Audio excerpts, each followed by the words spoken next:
पिछले दिनों एक कवि सम्मेलन में फंसा। आजकल कवि सम्मेलन कैसे होने लग गए, यहां भी खूब होते होंगे।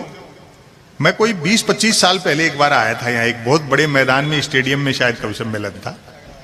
हाँ, क्या मीठा स्वर था। मैं पिछले दिनों एक कवि सम्मेलन में था, कवयित्री ने सरस्वती वंदना की और बहुत बेसुरा गा रही थी। वंदना के बोल थे, मां मुझे स्वर का ज्ञान दे। मैंने कहा भाई वंदना अपनी जगह है, मांग वाजिब है। कवि सम्मेलन वो अच्छा, वही कविताएं वही रचनाएं होती हैं हर रात, वो थोड़ा बहुत नया होता है।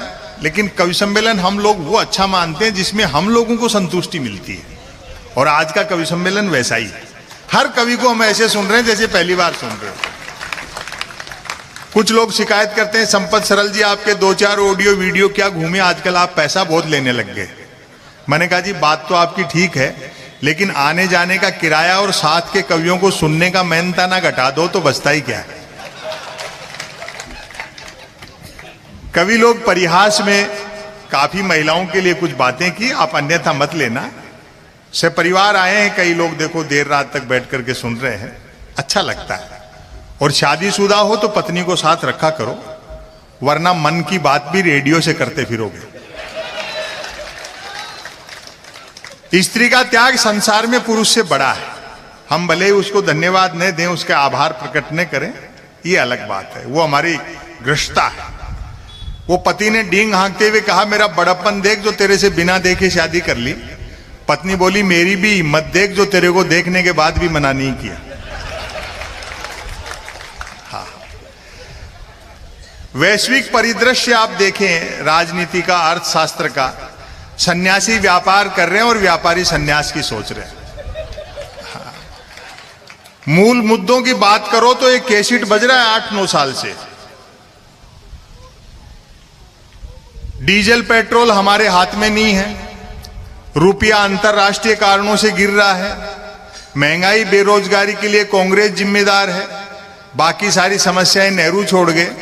फिर भी कोई दिक्कत हो तो पाकिस्तान चले जाओ। अब ये कोई जवाब होते?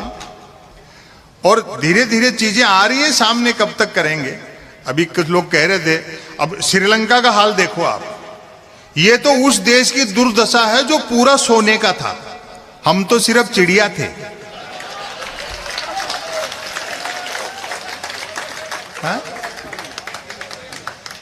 लेकिन चीजें बदलेंगी, वक्त सब हिसाब किताब बराबर करता है। ये रास बिहारी जी कह रहे थे, बोले देखो किसी जमाने का फास्ट बॉलर रहे इमरान खान चले गए, मगर कुर्सी एक दिन सबके जाएगी, भले ही कोई कितनी भी तेज फेंकता हो। बहुत बढ़िया, बहुत बढ़िया भाई, बहुत बढ़िया। व्यापम की जिक्र कर रहे थे, मैं बताता हूं व्यापम क्या है।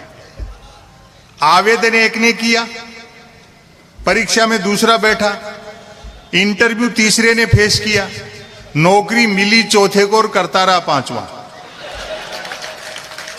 वेतन छठे ने उठाया और पेंशन हुई 7वें की। अब आपकी तालियां उठेंगी, जबकि 7वें की डेथ तभी हो गई थी जब पहले ने अप्लाई किया था। भाई वाह। मेरी इमेज ऐसी बना दी फौजदार जी जैसे मैं मोदी जी का विरोधी हूं, जबकि 2014 के पहले आप लोगों पे व्यंग करते थे। और सरकारें बदलेंगी, जो नहीं आएंगी उन पे भी करेंगे, लेकिन ये सुनना नहीं चाहते। आपने किसी वाजपेयी को हंसते हुए देखा 9 साल में? वो गृह मंत्री तो इतने गुस्से में रहते हैं कि जिसको पीटने दौड़ते हैं उससे आगे निकल जाते हैं। हंसो, उल्लास करो, नेताओं पर ऐसी सब चीजें होती हैं। अखबारों में कार्टून तक नहीं छप रहा है सरकार के किसी मंत्री का, प्रधानमंत्री का, गृह मंत्री का, कोई कार्टून नहीं दिखेगा आपको। लेकिन रास्ता फिर भी निकाल लेंगे लोग बाग। अगर अखबारों में इस तरह से कार्टून छपना बंद हो जाएंगे तो पाठक लोग इनके फोटोओं को ही कार्टून मानना शुरू कर देंगे। रास्ता तो निकलेगा, जनता हंसे बिना थोड़ी रहती है।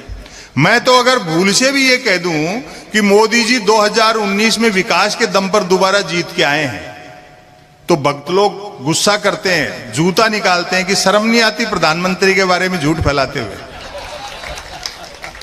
बढ़िया बात है। लेकिन मैं सहज रहता हूं, आप लोग भी सहज रहा करो। वो होमवर्क देने के लिए छोड़े हुए हैं, वो जो 18%